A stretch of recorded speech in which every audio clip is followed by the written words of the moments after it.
রাজনৈতিক পট পরিবর্তনের পর এলাকায় অপরাধমূলক কর্মকাণ্ডের সংশ্লিষ্টতার অভিযোগ পাওয়া নেতাদের বিরুদ্ধে ব্যবস্থা নিতে শুরু করেছে বিএনপি অঙ্গ ও সহযোগী সংগঠনগুলো। গত 4 দিনে অন্তত 15 জনকে সংগঠন থেকে বহিষ্কার এবং একজনকে অব্যাহতি দেওয়া হয়।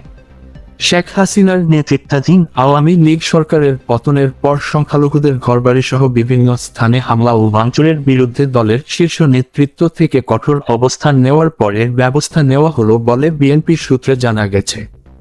জাতীয়তাবাদী যুবদল ও ছাত্রদলের সূত্র জানিয়েছে, দলীয় শৃঙ্খলা পরিপন্থী কর্মকাণ্ডে জড়িত থাকার সুস্পষ্ট অভিযোগের ভিত্তিতে যুবদল এ পর্যন্ত 12 জনকে বহিষ্কার ও অন্তত 5 জনকে কারণ দর্শানোর নোটিশ দিয়েছে। ছাত্রদল গত 4 দিনে 3 জনকে বহিষ্কার ও একজনকে সাংগঠনিক পদ থেকে অব্যাহতি দিয়েছে।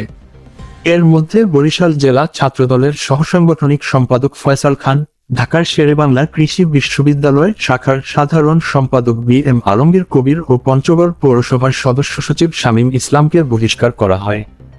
আর চট্টগ্রাম মহানগর কমিটির জ্যেষ্ঠ যুগ্ম আহ্বায়ক আসিফ চৌধুরীকে পদ থেকে অব্যাহতি দেওয়া হয়।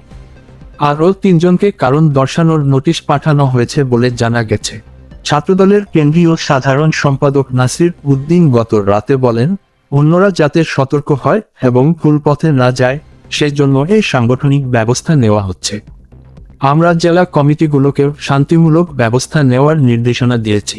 যুবদল থেকে বহিষ্কৃত 12 নেতা হলেন সংগঠনের চট্টগ্রাম মহানগর যুবদলের সহসভাপতি নাসিম চৌধুরী ও জাহিদ হোসেন, গাজীপুর মহানগর যুবদলের জ্যেষ্ঠ যুগ্ম আহ্বায়ক ইমরান রেজা, শ্রীপুর উপজেলার সদস্য সচিব মাইদুর রহমান খান, ঝিনাইদহ জেলার সাংগঠনিক সম্পাদক মোহাম্মদ মোশতাক ও যুগ্ম সাধারণ সম্পাদক শাহ ইমরান, নরসিংদী জেলার যুগ্ম সাধারণ সম্পাদক ইব্রাহিম খলিল, নোয়াখালীর সুবর্ণচর উপজেলার আহ্বায়ক বেলাল হোসেন, চাকিল উপজেলার সদস্য সচিব বেলায়েত হোসেন, মাগুরা সদর উপজেলার সদস্য সচিব সাকিব মাহমুদ, ঢাকা মহানগর দক্ষিণের গেন্ডারিয়া থানার সাবেক সভাপতি শফিকুল ইসলাম, কদমতলী থানার 60 নম্বর ওয়ার্ডের আহ্বায়ক আসিফ মামুন।